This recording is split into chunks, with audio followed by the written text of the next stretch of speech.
Halo teman-teman semua, kita kembali lagi di seri filsafat online untuk pemula. Masih membahas retorika. Kita melanjutkan video kita kemarin ya. Sekarang kita masuk ke video yang ketiga. Di video yang ketiga ini kita akan masuk ke 3 elemen utama dalam retorika yang seperti video kemarin sudah saya ceritakan. 3 elemen utama dalam retorika ini diajarkan oleh Aristoteles, filsuf Yunani kuno. Ada 3, ethos, logos, dan pathos. Nah, jika teman-teman ingin punya kemampuan atau keterampilan berbicara dengan baik di depan umum atau di depan lawan bicara secara persuasif, secara terstruktur, meyakinkan, konsep dasar ini wajib teman-teman kuasai. Mari kita mulai. Maaf. Ada 3 konsep utama, ethos, logos, dan pathos. Apa itu? Jadi dalam bukunya yang berjudul Retorik itu, Aristoteles itu menjelaskan bahwa agar sebuah pidato atau argumen itu menjadi efektif, tercapai tujuannya, yaitu meyakinkan orang lain, membuat orang lain terpesona, maka argumen kita harus mengandung 3 aspek utama atau elemen utama.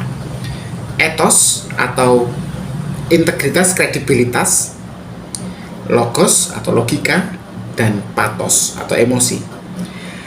Ethos itu tentang bagaimana atau seberapa kuat, seberapa dapat dipercaya argumen teman-teman itu. Jadi ethos itu kaitannya dengan kadar dapat dipercayanya argumen dari teman-teman. Kedua, logos. Logos ini kaitannya dengan seberapa kuat logis argumen yang disampaikan oleh teman-teman. Kemudian yang ketiga adalah pathos atau emosinya. Jadi seberapa baik pembicara atau dalam hal ini teman-teman lewat argumen itu bisa menyentuh perasaan audiens. Jadi seberapa dapat argumen yang teman-teman ungkapkan itu bisa dipercaya, itu ethos, terpercayalah istilahnya begitu. Logos, seberapa masuk akal argumen itu, seberapa meyakinkan dan kuat argumen itu. Kemudian pathos, seberapa kuat afeksi dari argumen teman-teman bisa menyentuh perasaan audiens. Mari kita bahas satu persatu. Kita mulai dari ethos atau kredibilitas dari pembicaranya dan argumennya. Jadi ethos itu kredibilitas atau kepercayaan yang diberikan oleh audiens kepada pembicara atau penutur dari argumen, atau dalam hal ini teman-teman ya. Nah, teman-teman, orang akan lebih percaya kepada kita ketika kita punya otoritas dan kita punya integritas dalam kaitannya dengan argumen yang kita ungkapkan. Nah, pertanyaannya, bagaimana meningkatkan ethos dalam argumen kita? Pertama, teman-teman harus tunjukkan keahlian teman-teman, ekspertismenya teman-teman. Berikan bukti pengalaman atau latar belakang yang relevan dengan argumen yang teman-teman sampaikan. Jadi kalau misalnya saya mau bicara politik, ya teman-teman memang harus punya pembuktian bahwa teman-teman memang berpengalaman atau punya latar belakang pengetahuan politik yang kuat dan relevan, sehingga orang yang mendengarkan juga nggak akan tanya, loh kamu siapa? Gitu. Yang kedua, gunakan bahasa tubuhnya. Bahasa tubuh itu gesture ya, yang percaya diri. Karena dengan gesture dan intonasi nada bicara teman-teman yang baik, ini akan meningkatkan kredibilitas teman-teman di hadapan pembicara atau publik.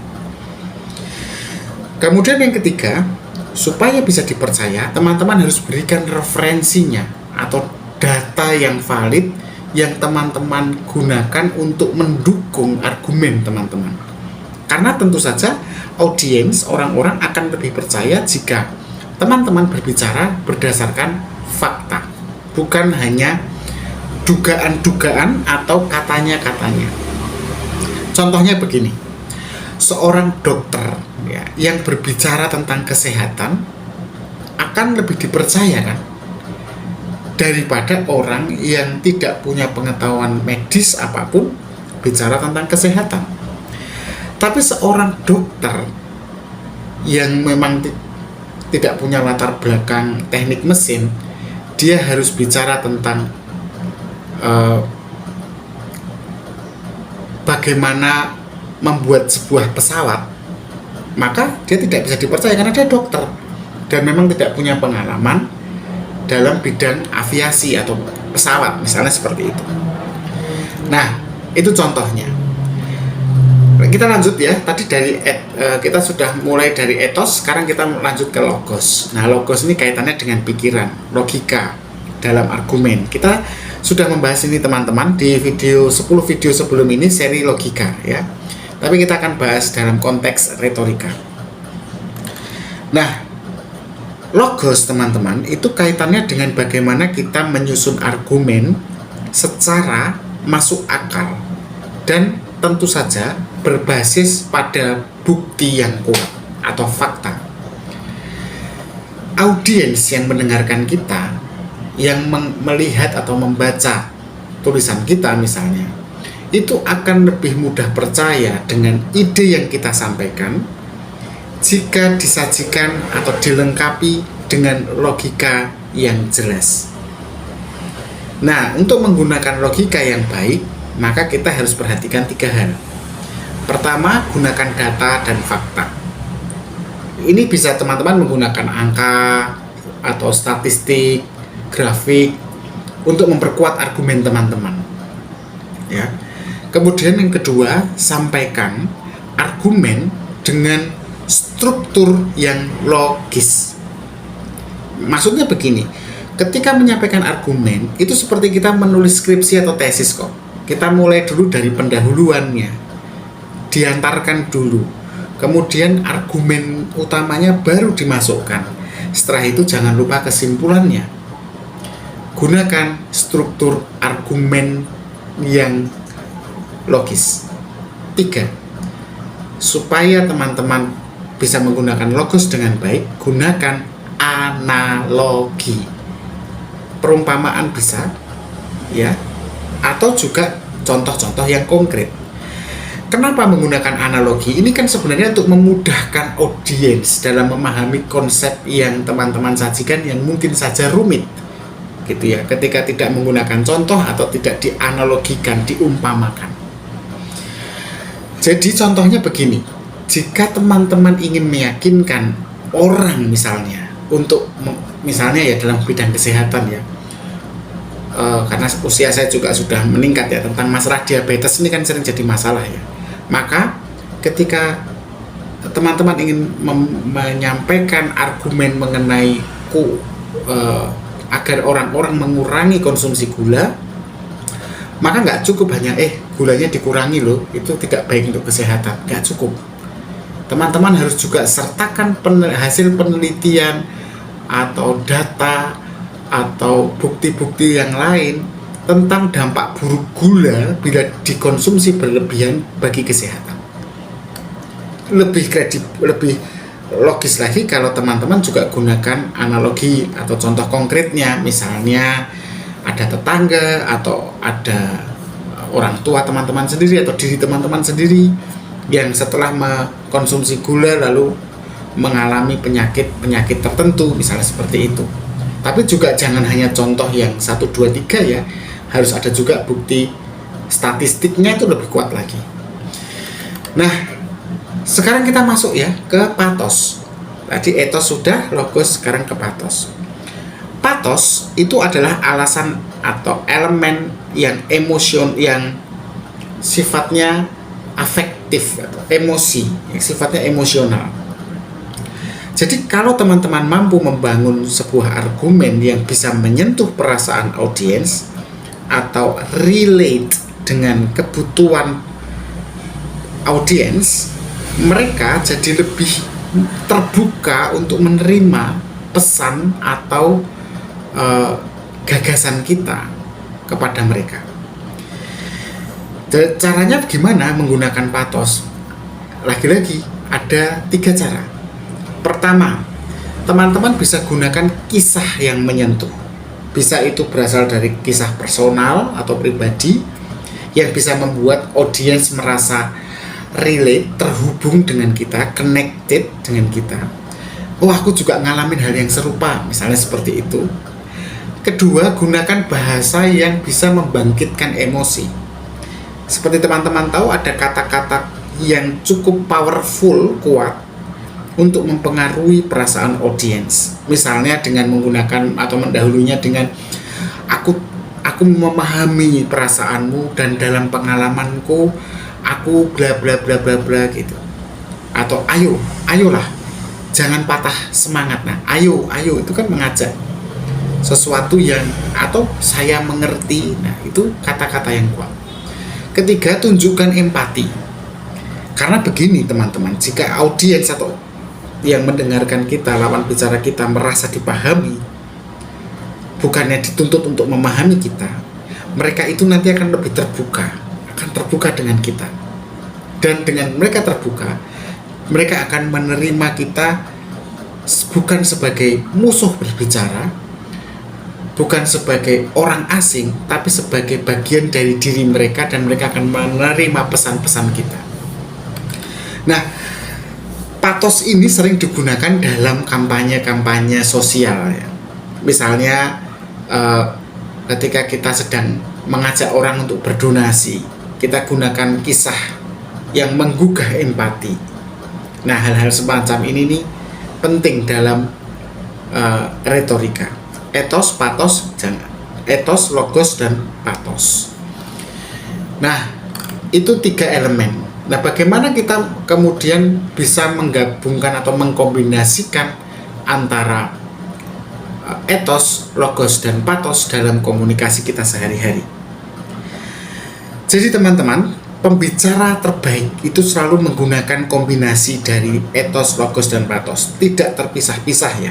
Tidak hanya etos aja, tidak hanya logos aja, atau argumennya hanya logis aja. Tetapi juga tidak hanya argumennya menyentuh perasaan tapi nggak logis gitu. Jadi harus 3-tiganya digunakan secara saling berkombinasi satu sama lain. Contohnya gini, dalam bisnis, seorang pemimpin perusahaan, nah dalam hal ini berarti etosnya sudah kelihatan ya, dia pemimpin perusahaan, kredibel, menjelaskan strategi bisnis dengan data. Nah, lihat itu logosnya berarti ya, menjelaskan strategi dengan data sambil memberi motivasi kepada timnya. Nah, itu patos karena ada motivasi di situ, menyentuh, ayo kita berjuang bersama, ini datanya. Tapi yang ngomong bukan bellboy, bukan security, bukan hanya staf administratif, tetapi pemimpin perusahaannya langsung, atau manajer yang mengurusi marketing misalnya. Dia menjelaskan strateginya ya marketing. Kalau manajer marketing menjelaskan strategi keamanan hotel, ini juga menjadi susah kan. Jadi etos, kredibel, logos, logis, ada datanya ya, disampaikan dengan baik, dan patos, dan diikuti dengan motivasi kepada timnya. Itu dalam bisnis. Dalam debat politik, semua orang bisa bicara politik, tetapi yang dipercaya pasti seorang politisi atau orang yang memang pengamat politik atau kandidat pemimpin, yang kemudian dia menunjukkan rekam jejaknya dalam kepemimpinan. Di situ ada etos. Bagaimana dia ini juga bukan hanya kredibel, tapi juga tidak terjerat kasus apapun sebelumnya. Nah, pada saat dia sedang kampanye, dia menyajikan kampanyenya dengan kebijakan yang berbasis pada data dan berbasis pada logika kepemimpinan yang benar. Itu logos berarti. Sembari dia mengatakan bahwa strategi itu, kampanye itu dia lakukan untuk kepentingan rakyat dengan dia memberikan bukti-bukti yang konkret yang seolah-olah yang mendengarkan kemudian, oh iya Pak saya, atau oh iya Bu saya juga mengalami apa yang Bapak Ibu katakan, menyentuh hati rakyat dengan kisah-kisah perjuangan misalnya. Patos. Jadi etos, logos, dan patos digunakan secara saling berkombinasi satu sama yang lain. Karena begini, jika kita tuh sebenarnya ya teman-teman, kita menguasai 3 elemen itu, percayalah kita bisa jadi pembicara yang meyakinkan dan pasti berpengaruh. Nah, itulah teman-teman penjelasan singkat tentang etos, logos, dan patos. Silahkan teman-teman dalami sendiri. Itu 3 elemen utama ya dalam retorika menurut Aristoteles. Tentu akan membantu kita untuk berbicara dengan lebih persuasif. Nanti di video selanjutnya kita akan membahas teknik berbicara yang mempesona. Karena di situ nanti kita akan bicara tentang intonasi, nada bicara, gesture, ya, gerakan tubuh kita ketika berbicara, dan diksi, pilihan-pilihan kata. Jangan lupa like, komen, dan subscribe. Terima kasih sudah menyaksikan video ini. Sampai ketemu di video selanjutnya. Tetap berpikir kritis.